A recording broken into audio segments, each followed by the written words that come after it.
कुंती जब हस्तिनापुर वापस आई तो उसे कई समस्याओं का सामना करना पड़ा। सबसे पहले उसे अपने पति पांडु की मृत्यु के बाद विधवा जीवन जीना पड़ा।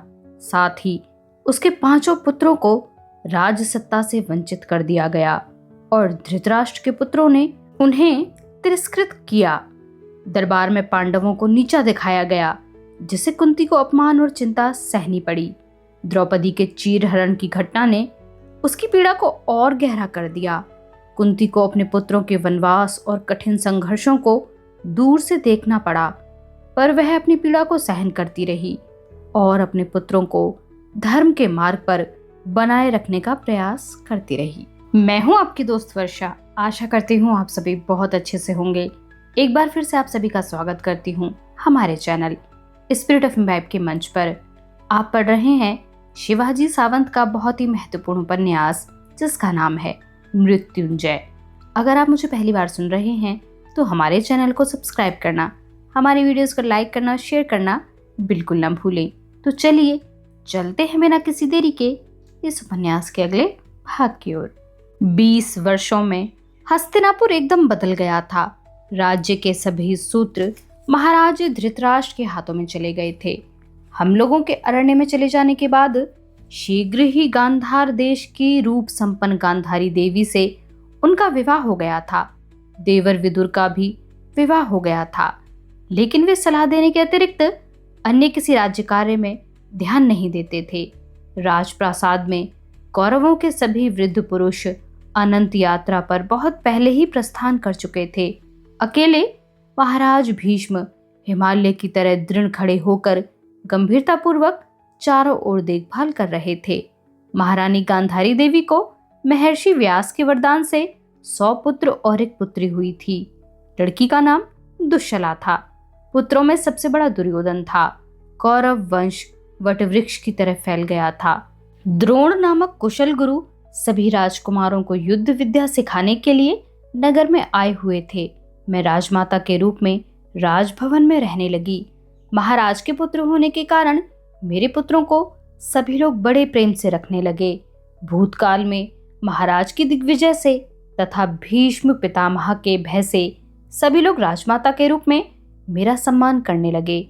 मेरे पुत्र युवराजों की युद्धशाला में युद्ध विद्या की शिक्षा प्राप्त करने लगे। जन्म से ही कुशाग्र बुद्धि और विनम्र होने के कारण वे सबको अच्छे लगने लगे। अर्जुन तो गुरु द्रोण का सर्वाधिक प्रिय शिष्य हो गया था। वे सदैव कहा करते, अर्जुन जैसा धनुर्धर संपूर्ण आर्यावर्त में नहीं होगा। पुत्र भी आपस में स्नेहपूर्वक व्यवहार करते थे। वे सौतेले भाई थे। यह बात कोई कहने पर भी विश्वास न करता। परिस्थिति के क्रूर थपेड़े खाता हुआ मन मेरा यह सब देखकर कुछ निश्चिंत हुआ। मेरे लौट आने से बालकों का कल्याण ही हुआ है, यह देखकर मैं मन ही मन सुखी हुई। अब राजमाता बनकर मैं सुख संतोष से रह सकती थी। 20 वर्ष के वनवास की भट्टी में तप कर निकला हुआ था यह राजमाता का पद। मुझको उस पर अभिमान था, और क्यों न होता। परिस्थिति की सभी चुनौतियों को एक स्त्री होकर भी मुझ अकेली ने कितनी अनअपेक्षित धैर्य से स्वीकार किया था, और शांत होकर राजमाता के रूप में मेरा जीवन अब संतोष की सांस लेने लगा। 5 पुत्रों की ओर आशा से देखने लगा। लेकिन कभी कभी बीच में ही मुझको भोजपुर में जन्मे अपने प्रथम पुत्र की याद आ जाती थी, और तब मेरा मन व्याकुल हो उठता था। हस्तिनापुर में आने के उपरांत 2 वर्ष बाद की घटना है। मैं एक नगर के अंदर विष्णु के मंदिर में देव दर्शन के लिए गई हुई थी। पितामह भीष्म ने मेरे लिए पर्दों वाला एक विशेष रथ तैयार करवा दिया था। उस दिन मैं उसी में बैठकर नगर में गई। उस रथ में 6 घोड़े जोतने की व्यवस्था थी, परंतु मैं सारथी को सदैव 5 घोड़े ही जोतने को कहती। वह कहता था, राजमाता, एक घोड़ा न जोतने से रथ का सौंदर्य नहीं दिखाई देता, इसके अलावा रथ का संतुलन भी ठीक नहीं रहता। मैं उसे कहती, यूं ही रहने दे, वह रिक्त स्थान मुझको सदैव किसी की याद दिलाता रहेगा। तू 5 घोड़े ही जोता कर। जग को 5 का अंक अच्छा लगता है, 6 का नहीं। उस दिन हम देव दर्शन करके लौट रहे थे। रथ राजप्रासाद के समीप आ चुका था। थोड़ा ही अंतर रह गया था, लेकिन एक जोर का आघात लगा और रथ बीच में ही रुक गया। मैंने सारथी से पूछा, क्या हुआ, रथ क्यों रुक दिया? वह बोला, एक अनजान बालक रास्ते में आ गया है राजमाता। रथ के नीचे कुचल जाने वाले एक बिल्ली के बच्चे को बचाने के लिए उसने अपने प्राण संकट में झोंक दिए हैं। मैंने घोड़े रोक लिए, इसलिए वह बच गया। मुझको उस लड़के पर आश्चर्य हुआ। अपने प्राण संकट में डालकर वह बिल्ली के एक बच्चे को बचा रहा था, और मैं माता होकर भी अपने पुत्र को स्वयं ही दूर धकेल चुकी थी। कितना बड़ा हो गया होगा वह। इस समय यदि वह मेरे पास आ जाता तो मैं उसको अपनी छाती से लगा लेती, परंतु सामाजिक रूढ़ियों का पर्दा मुझको उसके नगर में जाने की अनुमति नहीं दे सकता था। क्या करता होगा वह, कितना बड़ा हो गया होगा, कहाँ होगा, किसको अपनी माता मानता होगा। आदि आदि अनेक विचार मेरे मन में आए। भवन में जाकर तल्प पर चुपचाप लेटने के विचार से मैं सारथी से बोली, पल भर भी मत रुको, रथ जल्दी बढ़ाओ। अपने हाथों का प्रद्योत घोड़ों पर फटकारा। ध्वनि को सुनते ही मेरे मन में विचार आया कि मेरा पुत्र भी कहीं ऐसे ही घोड़े की पीठ पर कशाघात तो नहीं करता होगा। इस विचार से मेरा मन विद्ध हो गया। क्या नाम रखा होगा उसका, कितना बड़ा दिखाई देता होगा, उसके कुंडल कैसे दिखाई देते होंगे। विचार करते करते ही मैं राजप्रसाद पहुंच गई। काल की नदी दिन और रात के मोड़ लेती हुई बह रही थी। युधिष्ठिर, भीम, अर्जुन और नकुल सहदेव दिन प्रतिदिन अधिकाधिक लोकप्रिय होते जा रहे थे। नगर के सभी लोग आदर के साथ उनका उल्लेख करते थे। मेरा मन फिर सुख के झूले पर झूलने लगा। महाराज के नाम पर लोग मेरे सब पुत्रों को पांडव कहने लगे। सभी पुत्र बिना मुझसे पूछे कभी कोई काम नहीं करते थे। मैंने जो कष्ट सहन किए थे उसका प्रतिफल मुझे मिला। कभी कभी उन 5 पुत्रों को देखकर मेरी आंखों में आनंद के आंसू भर आते। मेरा मन अब शांत था, लेकिन जैसे हाथी के पैर से किसी तालाब की शांत सतह मथित हो जाती है, वैसे ही कभी कभी एकाध घटना से मेरे मन का शांत धरातल विक्षुब्ध हो जाया करता। तब अनेक प्रकार की स्मृतियों की यादें इधर उधर फेरने लगती। शैशवावस्था से लेकर अब तक का मेरे जीवन का चित्र मेरी आंखों के सामने खड़ा हो जाता, और तब अपने धैर्य पर मुझको स्वयं ही आश्चर्य होता। कहाँ से चलकर मैं कहाँ पहुंची थी। इस बीच एक डग भी मैंने कभी अपनी इच्छा से उठाया था क्या। सत्य है कि मनुष्य समाज में घूमता फिरता है, परंतु भीतर उसका मन एकाकी ही होता है। प्रत्येक को अपना दुख स्वयं ही सहन करना पड़ता है। जो रक्त पेशियां मिली होती हैं, उन्हीं के बल पर जीवन भर दौड़ना होता है। यह बात मैं अब अच्छी तरह जान गई थी। बाघ जैसे हिरणों का पीछा करता है, वैसे ही जब जब स्मृतियां मेरा पीछा करती, तब तब मैं अपना मन किसी न किसी काम में उलझा लेती। भूतकाल का दृश्य अदृश्य हो जाता। कभी कभी केवल दूसरों के लिए ही जीना पड़ता है, और वह भी अपने आंसू छिपाकर जीना पड़ता है। मैं इसी तरह जी रही थी। पांडवों के रूप में मेरे पुत्रों की कीर्ति आसपास के सभी राज्यों में फैलने लगी। महाराज धृतराष्ट्र मुझसे बातें करते समय बार बार आदर से उनका उल्लेख करते थे। अब मैं केवल राजमाता नहीं थी, बल्कि 5 बलवान वीरों की माता थी। कभी अरण्य में मैंने 20 वर्ष बिताए हैं, यह बात मैं भी भूल गई थी। सुख के दिन भी कितनी जल्दी बीतते हैं। युद्धशाला में पुत्रों के शिक्षण का समय कितनी शीघ्रता से बीतता जा रहा है। कल परसों तक मुझसे बचकाने प्रश्न करने वाले युधिष्ठिर और भीम अब कितने बड़े और मितभाषी हो गए थे। बढ़ती हुई अवस्था के साथ उनकी बुद्धि भी बढ़ती जा रही थी। शुक्ल पक्ष के चंद्र की तरह भीमार्जुन बड़े हो रहे थे। वे रात दिन युद्धशाला में परिश्रम करने लगे। शूल, तोमर, भुशुंडी, चक्र, धनुष आदि भिन्न भिन्न प्रकार के शस्त्रों में वे दक्ष होने लगे। घंटों तक वे शस्त्र अस्त्रों पर चर्चा करने लगते। व्यायामशाला में कसे हुए उनके शरीर सुदृढ़ और हृष्ट पुष्ट दिखाई पड़ने लगे। अपने विनित स्वभाव से वे सबका मन मोहने लगे। अर्जुन धनुर्विद्या में प्रवीण हो गया। युधिष्ठिर धर्मशास्त्र में पारंगत हो गया। भीम तो किसी अशोक वृक्ष की तरह गोलमटोल दिखाई देने लगा।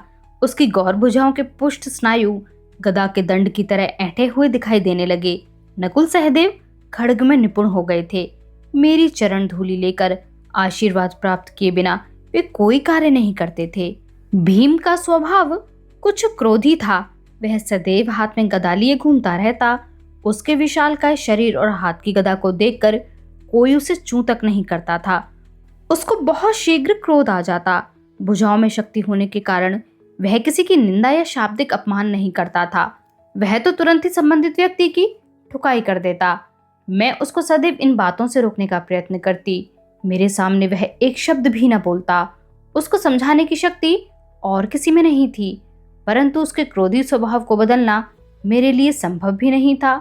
मेरी अनुपस्थिति में वह किसी न किसी से लड़ाई मोल ले लेता। उसको गदा में अत्यधिक रुचि थी। यह रुचि दुर्योधन में भी थी। उनको गदा सिखाने के लिए मथुरा से मेरा भतीजा बलराम आया था। मेरे आने के बाद मथुरा में पिताजी को एक पुत्र रत्न प्राप्त हुआ था। उसका नाम वसुदेव था। बलराम वसुदेव का पुत्र था। वसुदेव का एक और पुत्र था, उसका नाम कृष्ण था। वह मथुरा में ही था। बलराम की गदा की कक्षा में कभी कभी दुर्योधन और भीम में ठन जाया करती। उसका वृत्तांत मेरे कानों तक आता रहता। मैं भीम को सदैव समझाती रहती, परंतु दिनों दिन बढ़ती हुई उसकी शारीरिक शक्ति उसको कभी चुपचाप बैठने नहीं देती थी। दुर्योधन तो बड़ा हट्टी और घमंडी था। उसकी कंजी आंखों में क्या छिपा है, यह बताना कठिन था। भीम के क्रोध पर प्रतिबंध लगाने के लिए मैंने एक रोचक प्रतिज्ञा रखी। उस समय वह प्रसन्न मुद्रा में था। उस सब में युधिष्ठिर अतिशय शांत और विचारशील था। उसके विचार का अंकुश सदैव भीम पर रहे, यह सोचकर मैंने उससे कहा था, भीम, तुझको कभी कितना ही क्रोध आए, तू सदैव युधिष्ठिर के दाएं पैर के अंगूठे की ओर देखना। वह अपना अंगूठा ऊपर करे तभी तू बोलना, अन्यथा चुप रहना, मुंह भी न खोलना। यह मेरी आज्ञा है। वह भी उस प्रतिज्ञा का आज तक पालन करता आ रहा था। बड़ा होने पर भी युधिष्ठिर के सामने भीम विषदंत टूटे हुए सर्प की तरह निस्तेज हो जाता था। एक बार बड़ी विचित्र बात मैंने सुनी। उस दिन दुर्योधन और उसके भाई सभी पुत्रों के साथ नगर के बाहर वन विहार करने गए थे। दोपहर तक वे सभी वन में घूमते रहे।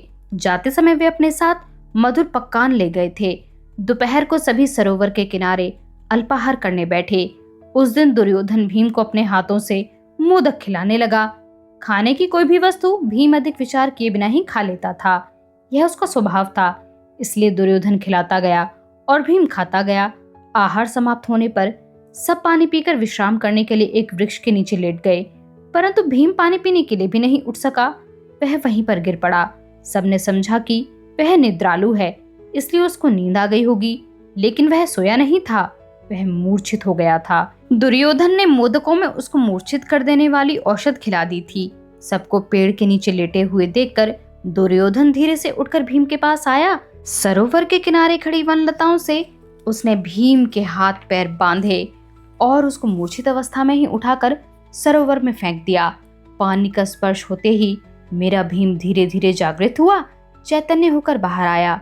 हो सकता है कि ईश्वर की कृपा होने से किसी जल देवता ने ही उसकी रक्षा की हो।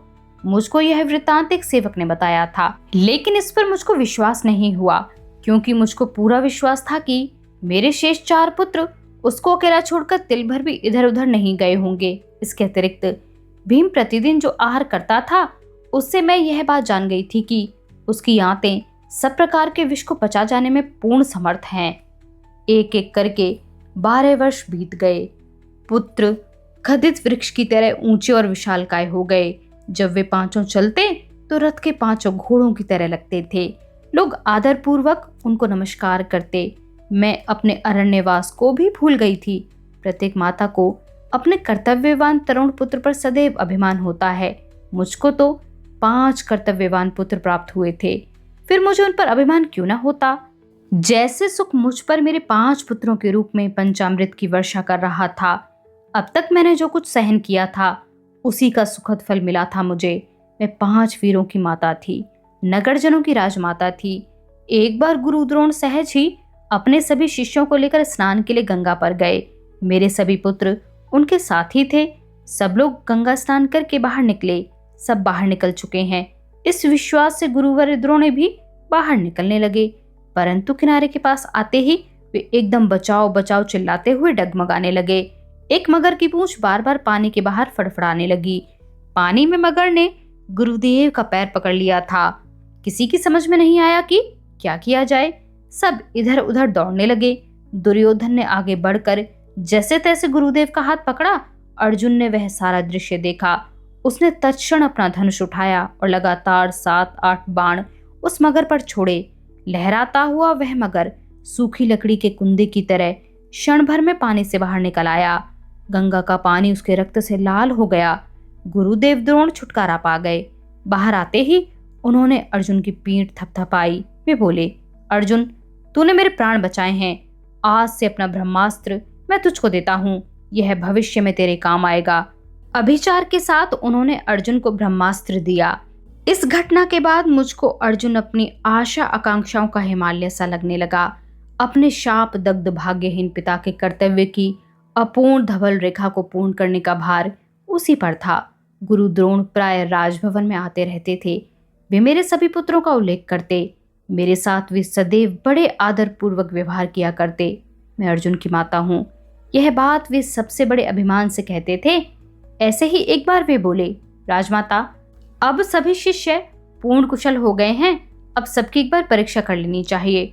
पुरुषार्थ बिना स्पर्धा के प्रकट नहीं होता। परंतु गुरुदेव, कहते हैं कि स्पर्धा मनुष्य को अंधा कर देती है। यदि यह सच है तो फिर स्पर्धा का आयोजन क्यों? यह बात नहीं है। स्पर्धा जीवन का आवश्यक अंग है। स्पर्धा ना हो तो मनुष्य कुंठित हो जाए, उसके वास्तविक गुण कभी प्रकट ही ना हो सकें। विशुद्ध स्पर्धा का अर्थ है आत्मा का निश्चल स्वर। मैं शीघ्र ही सभी शास्त्रास्त्रों की प्रतिस्पर्धाओं का आयोजन करवाऊंगा। शीघ्र ही अर्थात कब? आगामी वासंतिक पौर्णमासी को ही। इसके बाद सबको अमात्य द्वारा स्पर्धा के दिन की सूचना भिजवा दी गई। मैं उस दिन की प्रतीक्षा करने लगी, क्योंकि मैं अपने पुत्र का युद्ध कौशल देखना चाहती थी। वह कितना पराक्रमी है, यह जानना चाहती थी मैं। वासंतिक पौर्णिमा का वह दिन आया और अस्त भी हो गया। हस्तिनापुर के सर्वश्रेष्ठ वीर का चुनाव हो गया था। पांडवों की माता के रूप में मैं अखाड़े में राज स्त्रियों के मंडप में सभी स्त्रियों के बीच बैठी हुई थी। परंतु उस दिन की घटनाओं ने मुझे यह अच्छी तरह बता दिया कि मैं कौन हूँ। समय काल ने संसार की किसी माता की इतनी क्रूर परीक्षा न ली होगी, उसका इतना अपमान न किया होगा। उस दिन स्पर्धा समाप्त होने पर गुरु द्रोण अर्जुन के गले में सम्मान सूचक नीलकमलों की माला डालने ही वाले थे कि इतने में ही एक लंबा, तेजस्वी और हृष्ट पुष्ट युवक अखाड़े के महाद्वार से भुजदंड ठोकता हुआ और ठहरो कहता हुआ भीतर आया। कितना निर्भय और गंभीर था वह। क्षण भर में वह बीच वाले पत्थर के चबूतरे पर चढ़ गया और वहां खड़ा होकर चिल्लाया, राजकुमार अर्जुन ने आज इस स्थान पर जो पराक्रम कर दिखाए हैं, उन सबको मैं अभी करके दिखा सकता हूँ। क्या मुझको अवसर मिलेगा? महाराज धृतराष्ट्र ने राजदंड उठाकर उसको अनुमति दी। उसके बाद वह कितनी सरलता से उस चबूतरे पर से कूद पड़ा था। ऐसा प्रतीत होता था कि जैसे एक तेज पुंज ही उसका रूप धारण कर समस्त अखाड़े में बिजली की तरह इधर उधर चमक खा रहा हो। उसके समस्त कार्यकलापों में अद्भुत गति थी। अखाड़े बदलते बदलते अंत में वह महाविद्या के अखाड़े में हमारे मंडप के ठीक सामने आ गया। केवल एक कटिबद्ध पहने हुए वह युवक पैरों पर चलता हुआ साक्षात नाक्षत पर्वत था। उसका खुला हुआ अंग सूर्य प्रकाश में इतना दैदीप्यमान हो रहा था कि सूर्यदेव आकाश में है या धरती पर, यही समझ में नहीं आ रहा था। वह आकाश के उदर में घुसने वाले साल वृक्ष की तरह लंबा था। पलाश के लाल लाल फूलों जैसे उसके गदराए हुए लाल गाल थे। सिंह के अयाल की तरह घुंघराले सुनहरे लंबे केश उसके विशाल कंधे पर झूल रहे थे। बीच बीच में वह अपनी पीठ हमारी ओर कर देता। उसकी पीठ कटहल की एकदम पीली फांक की तरह विशाल और स्वच्छ थी। उसके तनिक हिलने पर ही उसके संपूर्ण शरीर के कसे हुए स्नायु लहराते हुए तेजस्वी भुजंग की तरह उसी स्थान पर गोल गोल फिरने लगते। उसकी मुख मुद्रा गदा के सिर श्राण की तरह एकदम मंडलाकार थी। उसकी ग्रीवा शंख की तरह ऐंठी हुई थी और वह दृढ़ कंधों में ऐसी जड़ी हुई थी कि जैसे कीचड़ में हाथी का पैर गड़ा हुआ हो।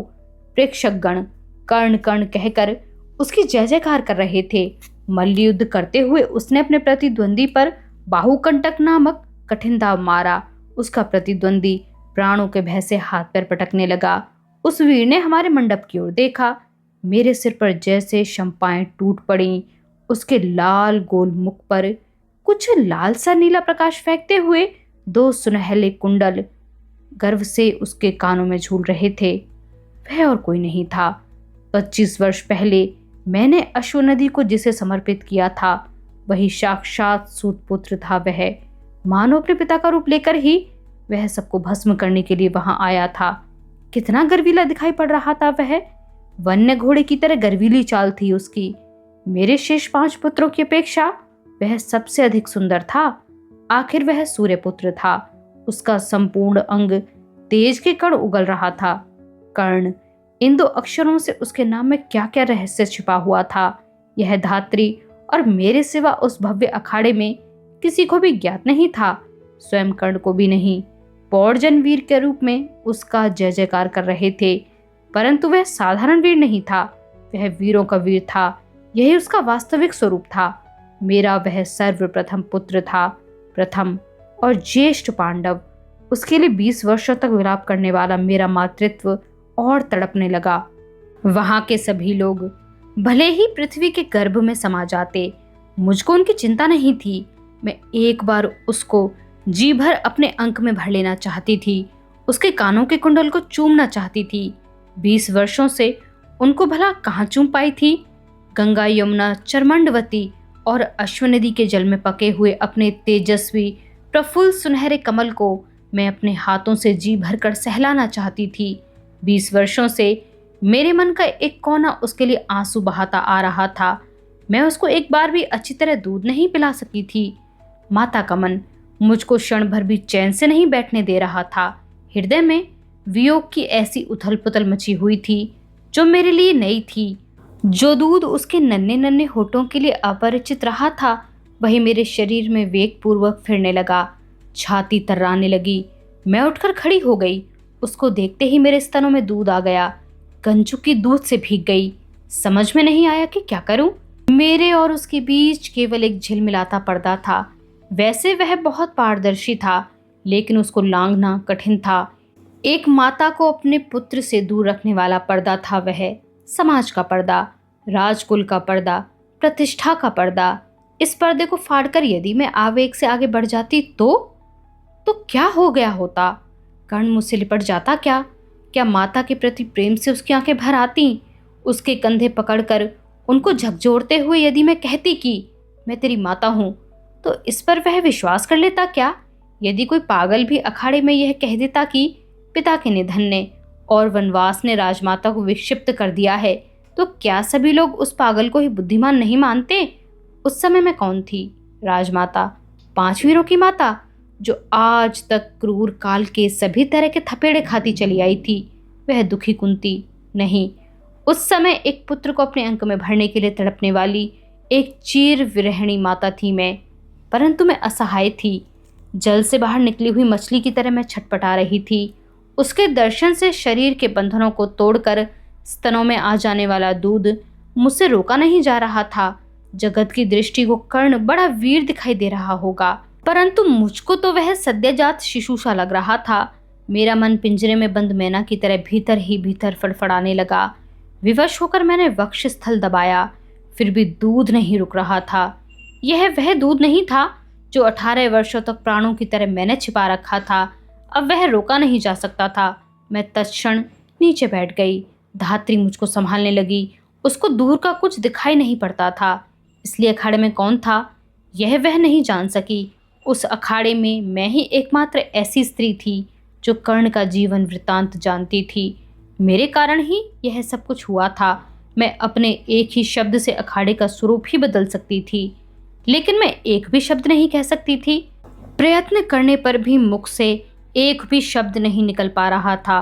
कर्ण धनुर्धर के चबूतरे पर से चला गया। उसने वह लक्ष्य भेद किया कि सबकी आंखें चकाचौंध हो गईं। वही उस दिन का सच्चा सर्वश्रेष्ठ वीर माना गया। लेकिन माला अर्जुन के गले में पड़ने से वातावरण विक्षुब्ध हो गया था। कर्ण ने चबूतरे पर खड़े होकर भुजाएं ठोककर अर्जुन को द्वंद्व युद्ध के लिए ललकारा। कृपाचार्य ने कर्ण से कुल पूछा। दुर्योधन ने आगे बढ़कर चबूतरे पर ही कर्ण का राज्याभिषेक किया। घटना चक्र तेजी से मुड़ा। एक सारथी के रूप में पला हुआ सूर्यपुत्र क्षण भर में राजा हो गया। इससे क्षण भर में मेरे मन का एक कोना सुखी हो गया। जैसे भी हुआ हो, लेकिन वह राजा हो गया था। सारथी से तो राजा सदा ही श्रेष्ठ है, परंतु उसने अर्जुन को द्वंद्व युद्ध की चुनौती दी थी। द्वंद्व का अर्थ है विजय या मरण। सगे भाई अज्ञान के कारण एक दूसरे के विरुद्ध खड़े हो गए थे, और वह भी अपनी माता को सामने साक्षी बनाकर। वह तो दैव बलवान था कि उसी समय कर्ण का पालन करने वाला पिता अधिरथ चबूतरे पर आ गया, नहीं तो क्या हुआ होता इसकी कल्पना भी नहीं की जा सकती। दोनों में से एक का अंत हो गया होता, वह भी उनकी माता के सामने, और सारे प्रेक्षकगण तालियां बजाते और चिल्लाते हुए उसको देखते। लेकिन कर्ण सारथी का पुत्र है, यह ज्ञात होते ही सबने उसका उपहास करना प्रारंभ कर दिया। सब लोग सारथी का पुत्र कहकर उसका अपमान करने लगे। शूद्र कीट साक्षात सूर्य पुत्र पर थूकने लगे, और वह भी उसकी माता के सम्मुख। सारथी का पुत्र, लोगों की ये पुकारें भाले की नोक की तरह मेरे अंग अंग में घुस रही थीं। किसको वे सारथी कह रहे थे? हस्तिनापुर के इन शूद्र कीटों में से किसी एक में भी उसको पहचानने की योग्यता थी क्या? मेरे मस्तक में उनके स्वरों के घनाघात होने लगे। सामने का अखाड़ा स्पष्ट और धूसरित होकर मेरे चारों ओर चक्कर लगाने लगा। सहन शक्ति की भी एक सीमा होती है। मेरे आसपास जो कुछ हो रहा था वह क्या था? पागल लोगों का वह एक भद्दा दृश्य नहीं था क्या? मैं उसको रोक नहीं सकती थी। मेरे शरीर का संतुलन धीरे धीरे नष्ट होने लगा। मैंने दोनों हाथों से अपने कान कसकर दबा लिए। जैसे आंधी में असहाय कदली वृक्ष उखड़कर गिर पड़ता है, वैसे ही धड़ाम से मैं नीचे गिर पड़ी। कुछ भी सुनाई नहीं दे रहा था, कुछ भी दिखाई नहीं दे रहा था। मैं मूर्छित हो गई। मेरे पुत्र कर्ण, आज तेरी यह दशा कैसे हो गई, इसका वर्णन भी नहीं किया जा सकता। तू नहीं जानता कि तू कौन है। जैसे मैनाएं भुजंग को नोच नोच कर खा जाती हैं, वैसे ही चारों ओर से सारा संसार तुझको हीन हीन कहकर नोच नोच कर खा रहा है। नीच कुल का कहकर आज प्रतिक्षण सारे संसार में तेरा प्राणाघाती अपमान किया जा रहा है। आज तेरा जीवन मृत्यु से भी अधिक भयानक अपमानजनक है। गर्दन नीची करा देने वाली हृदय विदारक घृणा, वज्राघात से भी अधिक कठोर वंचना, वीर होकर, शूर होकर, बलवान होकर भी आज तुझे यह सब मृत मन से सहन करना पड़ रहा है, क्योंकि तुझे यह नहीं पता कि तू कौन है। जैसे ही सारा संसार चारों ओर से तुझ पर टूट पड़ा, तू घबरा गया, भ्रांत हो गया, किंग कर्तव्य विमूढ़ हो गया, क्योंकि तुझे यह नहीं पता कि तू कौन है। लोगों ने तेरा अपमान करने में क्या कसर छोड़ी? कोई और इतना सहन कैसे कर सकता है? अपमान करने में क्या कसर छोड़ी? अरे, यह तेरी सहन शक्ति है, अज्ञान है या असमर्थता है? मैं जानती हूँ कि यह तेरी सहन शक्ति है। तुझको असमर्थ कहने का साहस भी कोई नहीं कर सकता। तू आज केवल अज्ञान के अंधकार में है। तेरे मन में परस्पर विरोधी भावनाओं का भयानक द्वंद्व मचा हुआ है, क्योंकि तुझे यह ज्ञात नहीं कि तू वास्तव में कौन है। मैं जानती हूँ कि प्रखर तप्त अंगारे को घास कभी नष्ट नहीं कर सकती, परंतु इस अंगारे पर आज मन की भ्रांति रूपी राख का आवरण पड़ गया है। सबने चारों ओर से जैसे ही शोर मचाया, तू घबरा गया। हाथों से अपने कान ढककर तूने आंखें कसकर बंद कर ली, क्योंकि तू जिस तेज राशि का उद्भव है, उस तेज का नाम भी आज तुझको विदित नहीं है। विगत 20 वर्षों में किसी ने तुझको यह बताया ही नहीं। अरे, बगीचे में जैसे जंगली केवड़ा बढ़ता है, वैसे ही विगत 20 वर्षों में तू केवल बढ़ा ही है। हृदय को बिद्ध कर देने वाले संसार के बागवान आज तुझको सहन करने पड़ रहे हैं। संसार पागल है। तू क्या उदारता पूर्वक यह सब विचार करके चुप है? अरे, यह सब क्या हो रहा है? कर्ण, तू किस फिसलन भरी भूमि पर खड़ा है, इसका तुझको बिल्कुल नहीं पता है रे। और यदि पता हो भी तो वह भ्रम है। तू यदि इस तरह भ्रांति में पड़ा रहा तो सारा संसार तुझको सारथी का पुत्र ही कहेगा और तेरा वास्तविक कुलशील लुप्त हो जाएगा, क्योंकि जिनके पास आत्मज्ञान और दूरदृष्टि नहीं है वे नष्ट हो जाते हैं। उनका नाम भी संसार में शेष नहीं रहता। ये सब बातें तुझको आज कौन समझाए? मैं जानती हूँ कि तेरा मन विवश और भ्रांत होकर मैं कौन हूँ, मुझको क्या करना चाहिए, इन प्रश्नों के उत्तर खोजता हुआ हर समय शरीर की दीवार पर सिर पटक रहा होगा। आज तेरी आत्मा चिंता से जर्जर हो गई। तुझे अपने पैरों के नीचे से धरती खिसकती हुई लग रही है। विगत 20 वर्षों में तुझको केवल यही बताया गया कि तू सारथी का पुत्र है, तू सारथी का पुत्र है। लेकिन क्या तू सचमुच ही सारथी का पुत्र है? नहीं मेरे लाल, तू सारथी का नहीं। इच्छा होती है कि त्रिवाचा भर दूं कि तू सारथी नहीं है। तेरी परंपरा महान है कर्ण। तुझको आज यह रूप और यह आकार देने के लिए किस किस ने क्या क्या असीम कष्ट सहन किए हैं, कितने पुण्य व्यय किए हैं। इसका तुझको पता नहीं है। तू साक्षात सूर्य का पुत्र है। संसार का भयानक अंधेरा दूर करने के लिए ही तेरा जन्म हुआ है, लेकिन आज तू दिवा भीत सा अपनी हथेलियों में मुंह छिपा रहा है। अरे, तेरा मुंह छिपाने के लिए नहीं है, संसार में प्रकाश करने के लिए है, क्योंकि तेरी परंपरा महान है। उस परंपरा की ओर देख, आज तेज की धधकती हुई स्फुलिंग की ओर देख। तू जान ही जाएगा कि तू सचमुच कौन है। जैसे ही सबने तुझको नीच कहा, वैसे ही तूने घबरा कर हस्तिनापुर की ओर देखा। सारा हस्तिनापुर एकदम चुप है आज, वह विवश है आज। ये भीष्म, धृतराष्ट्र, विदुर असमर्थ हैं, सबके सब विद्वान हैं, त्यागी हैं, लेकिन आज तुझको तेरा वास्तविक रूप बताने में असमर्थ हैं, क्योंकि उनको भी क्या पता कि तू कौन है। वे चुप रहे कि वे स्वयं अज्ञान में हैं। कुछ सहायता मिलेगी इस आशा से तूने चारों ओर देखा, लेकिन कौन करे तेरी सहायता। कल यदि कोई महान संकट तुझ पर आ पड़े तो तुझको कौन संभालेगा।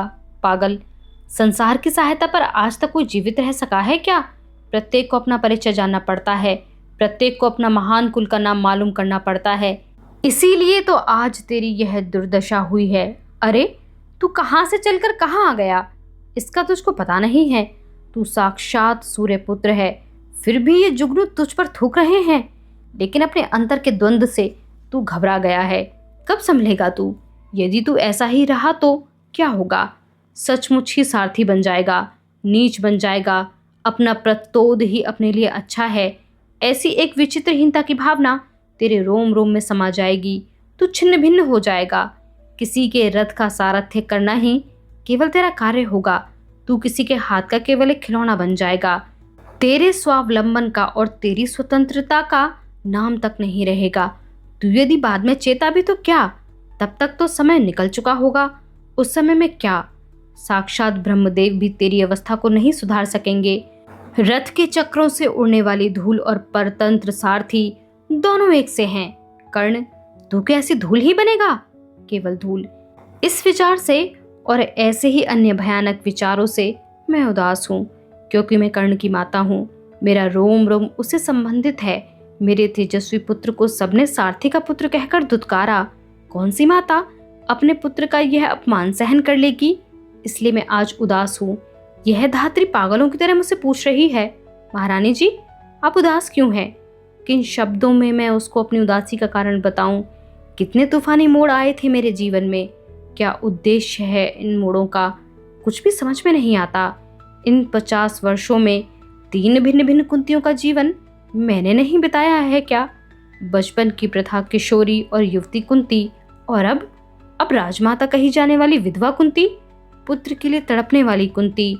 मेरे ये तीनों जीवन किसी न किसी के वश में रहे।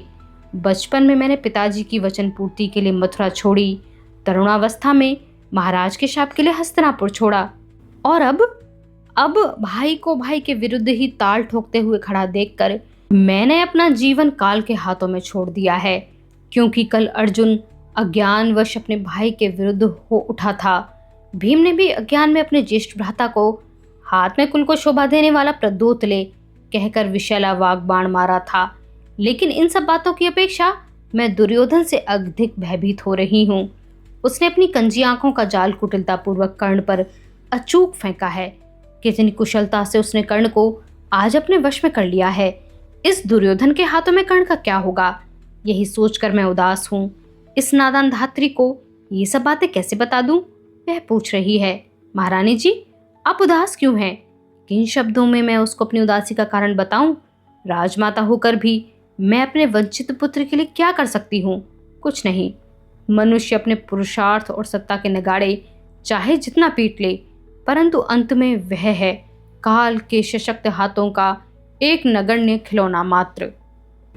मेरी इच्छा बार बार होती है कि हस्तिनापुर के किसी विशाल चौक में खड़ी होकर मैं चिल्लाकर कहूँ कि कर्ण मेरा पुत्र है, लेकिन मैं इतना साहस नहीं जुटा सकती, क्योंकि इस साहस की जो प्रतिक्रिया होगी उससे मेरे अन्य 5 पुत्रों की क्या दशा होगी, यह नहीं कहा जा सकता। हो सकता है कि उनको फिर वनवास भोगना पड़े, और समाज मुझको स्नेह से शायद कर्ण को भी न सहलाने दे। कर्ण, मैंने 2 बार तेरा त्याग किया है, एक बार जन्म लेने के बाद और परसों अखाड़े में। अभागे सूर्य पुत्र, मैंने अपना जीवन तो काल के हाथों में सौंप दिया है रे, और तेरा जीवन तेरे पिता के हाथों में। आज का यह भाग यहीं पर समाप्त होता है। हमें सुनते रहने के लिए हमारे चैनल को सब्सक्राइब करें, हमारी वीडियोस को लाइक करें और बहुत सारे दोस्तों के साथ शेयर करें। आप सभी का बहुत शुक्रिया।